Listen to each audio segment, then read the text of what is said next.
खरं तर आज आपण सगळे लोक या ठिकाणी जो हिंदीचा विषय आहे आमच्याकरता तो मराठीचा विषय आहे, कारण राज्यामध्ये आम्ही मराठी अनिवार्य केली आहे, हिंदी ऑप्शनल केली आहे.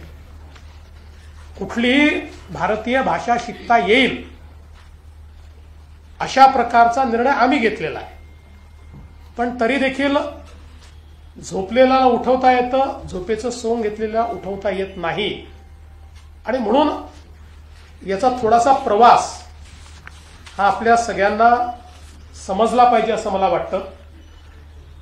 खरं म्हणजे राष्ट्रीय शैक्षणिक धोरण सर्वात आधी कर्नाटकने लागू केलं, मग मध्य प्रदेशने, मग तेलंगणाने आणि मग उत्तर प्रदेशने.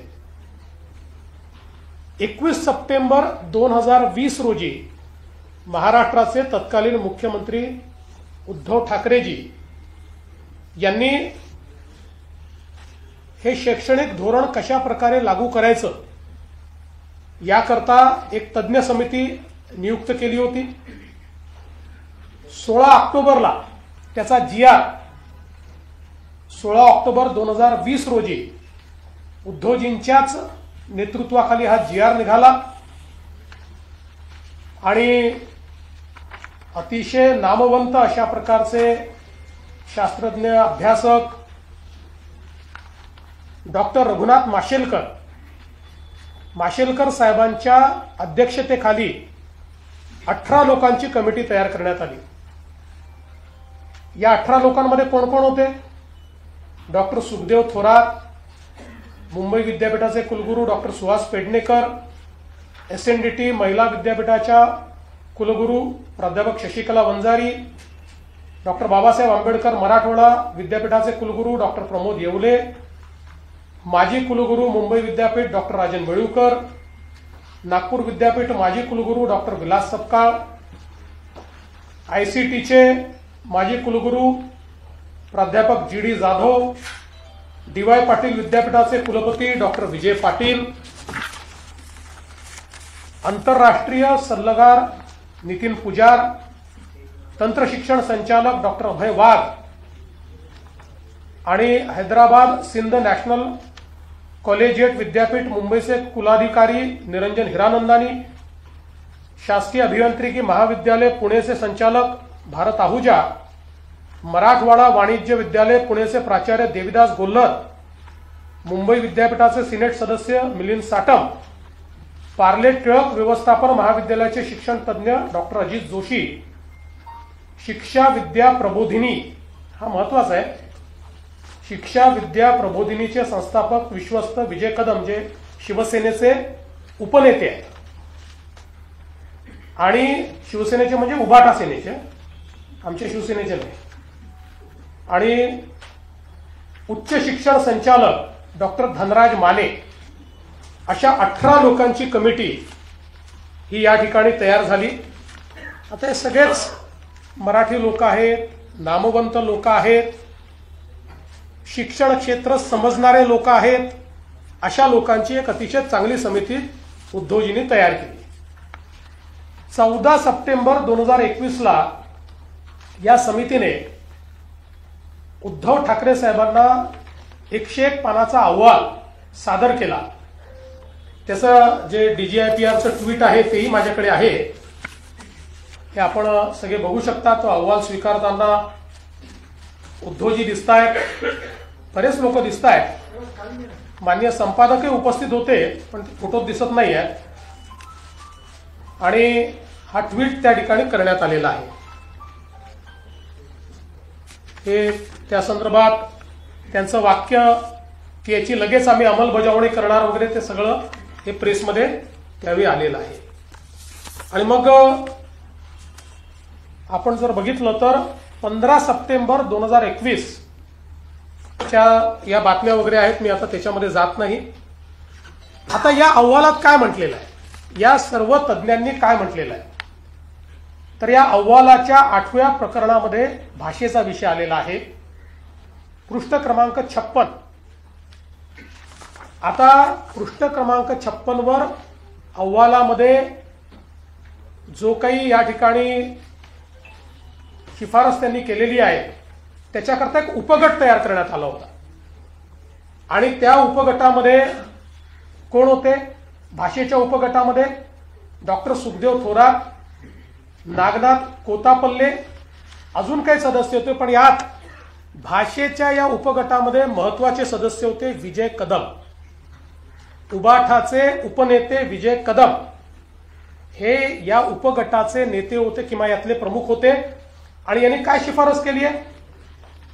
तर यांनी शिफारस अशी केलेली आहे की मुद्दा क्रमांक 8.1 इंग्रजी आणि हिंदी भाषा ही दुसरी भाषा म्हणून पहिल्या वर्गापासून लागू करण्यात यावी. 1ली ते 12वी असे 12 वर्ष विद्यार्थी इंग्रजी शिकतील तर त्याला इंग्रजी भाषेची जाण येईल आणि आवश्यक पुस्तके वाचता येतील. अभियांत्रिकी, वैद्यकीय आणि अन्य तांत्रिक व्यावसायिक अभ्यासक्रमांसाठी ते सज्ज असतील. उच्च शिक्षण संस्थांमधून मराठी शिकवण्याला प्राधान्य द्यावेच लागेल, पण त्याच वेळी इंग्रजी आणि हिंदी ही दुसरी भाषा पहिल्या वर्गापासून ते 12वी पर्यंत सक्तीची करण्यात यावी. आवश्यकता भासत असेल तर महाविद्यालयीन शिक्षणाच्या 3 किंवा 4 चौथ्या वर्षाच्या पदवी अभ्यासक्रमामध्येही हिंदी सक्तीची करावी. आता कोणी म्हटलंय?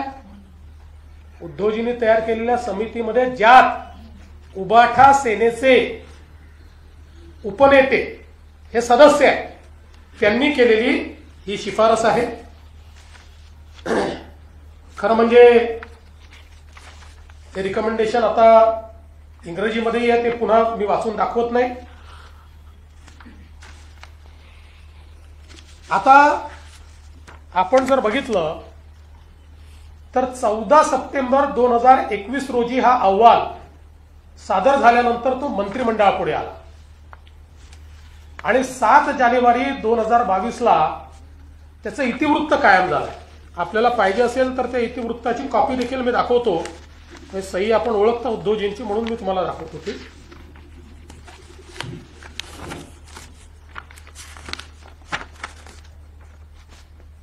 या ठिकाणी उद्धवजींची सही आहे.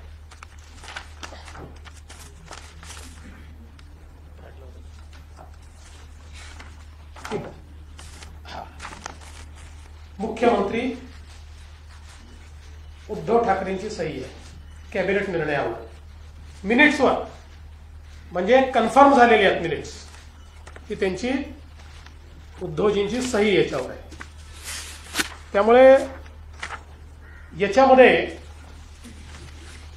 कुठेही हा अहवाल स्वीकारताना त्रिभाषा सूत्र बाजूला ठेवा, हे आम्हाला मान्य नाही, याच्यावर निर्णय केलेला नाही, असं काहीच म्हटलेलं नाही. उलट जी अकॅडमिक बँक ऑफ क्रेडिट जो एक महत्वाचा कळीचा विषय याच्यामध्ये आहे की तिसरी भाषा का बरं, तर तिसऱ्या भाषेमुळे अकॅडमिक बँक ऑफ क्रेडिटमध्ये मार्क मिळतील आणि पुढच्या ऍडमिशन करता ते मार्क कामी येतील. त्या अकॅडमिक बँक ऑफ क्रेडिटलाही मान्यता याच कॅबिनेटच्या निर्णयातनं देण्यात आलेली आहे. आणि म्हणून आपण जर बघितलं तर या ठिकाणी माशेलकर समितीचा अहवाल आणि त्यावरचे निर्णय हे याकरता सांगतो. काही लोक म्हणतात आम्ही निर्णय घेतला नाही, आम्ही नुसता अहवाल स्वीकार नाही. या ठिकाणी मंत्रिमंडळाच्या बैठकीमध्ये हा विषय घेऊन त्याला मान्यता दिली आणि मग त्याच्यावर कमिटी काय तयार केली, याच्या इम्प्लिमेंटेशन करता नियम बनवायची कमिटी आहे. अहवाल स्वीकारलेला फक्त आता आणि मग ती जी कमिटी झाली त्याच कमिटीने काम करत करत करत आमचे जीआर निघालेले आहेत. हे जे जीआर आमच्या काळात निघाले आहेत हे तेच काम करत करत करत ते आमच्या काळामध्ये अशा प्रकारचे सगळे जीआर निघालेले आहेत. आणि म्हणून मला असं वाटतं की या संदर्भात आपण जर बघितलं असेल तर 16 एप्रिलला 2025ला आम्ही पहिला जीआर काढला आणि त्या जीआर मध्ये आपण असं म्हटलं की मराठी ही सक्तीची आहे, दुसरी भाषा आपण इंग्रजी म्हटली, तिसरी भाषा आपण हिंदी म्हटली. त्यावर अनेकांनी प्रश्नचिन्ह उपस्थित केल्यानंतर आपण 17 जूनला हा GR बदलला आणि यामध्ये सांगितलं की कुठलीही भारतीय भाषा तिसरी भाषा म्हणून शिकता येईल. आणि त्याही GR मध्ये आपण सांगितलं मराठी सक्तीची भाषा कुठली, मराठी, आणि तिसरी भाषा म्हणून कोणतीही भारतीय भाषा शिकता येईल अशा प्रकारचा स्पष्टपणे GR काढला.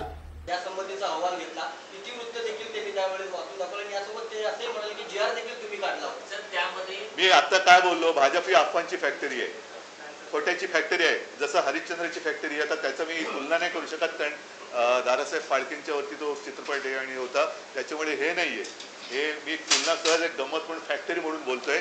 आता अफवांची फॅक्टरी हा एक चित्रपट काढायला हरकत नाही, त्याच्यासमोर पोस्टरवरती देवेंद्र फडणवीसांचं चित्र लावा, अफवांची फॅक्टरी. उद्धवजी, मुख्यमंत्री असं एक म्हणतात की राज ठाकरेंचा देखील हिंदी सक्तीला विरोध आहे, तर त्यांनी पहिला प्रश्न जो आहे तो तुम्हाला विचारायला पाहिजे.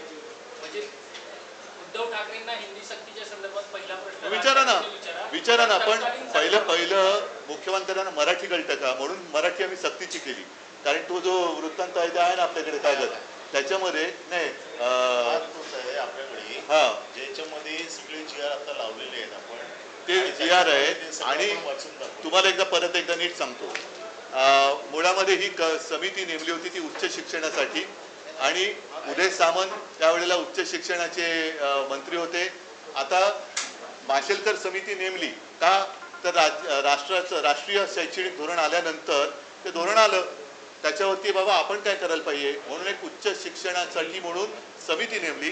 त्याच्यात प्राथमिक शिक्षक कोणीच घेतले नव्हते किंवा प्राथमिक शिक्षणाशी संबंधित असलेले कोणीच घेतले नव्हते. हा अहवाल मंत्रिमंडळासमोर मंत्रिमंडळाला सादर झाला. आता तो अहवाल सादर झाल्यानंतर त्याच्यावरती पुढे अंमलबजावणी कशी करावी की न करावी यासाठी एक अभ्यासगट नेमला गेला. तो अभ्यासगट माझ्या अध्यक्षतेखाली मी तत्कालीन मुख्यमंत्री होतो म्हणून नेमला गेला. त्याचं हे काय इतिवृत्तांत वगैरे सगळं आहे, ह्याच्यात सगळं दिलंय, त्याच्यात पण आहे. तर तो नेमल्यानंतर पुढे सरकार पाडलं यांनी, त्याच्यामुळे ना अभ्यास गटाची मीटिंग झाली आणि तो जो काही शिफारशी ज्या केल्या होत्या तो आम्ही कधी पान उघडून पण बघितलं नाही. पण GR यांनी काढला. जर का मी GR काढला असता तर 3 वर्ष काय झोपा काढत बसले होते? 3 वर्ष कोणालाच कळलं नाही मी काढलेलं GR, आणि मग मीच माझ्या GRची होळी करेन. त्याच्यामुळे मुख्यमंत्र्यांना हेच मला सांगायचे की म्हणून आम्ही मराठी सक्तीची केली. ते मराठीमध्ये लिहिले ते पहिलं नीट वाचायला शिका, समजून घ्या, आणि मग आमच्यावरती टीका करा. खोटं कशाला बोलताय?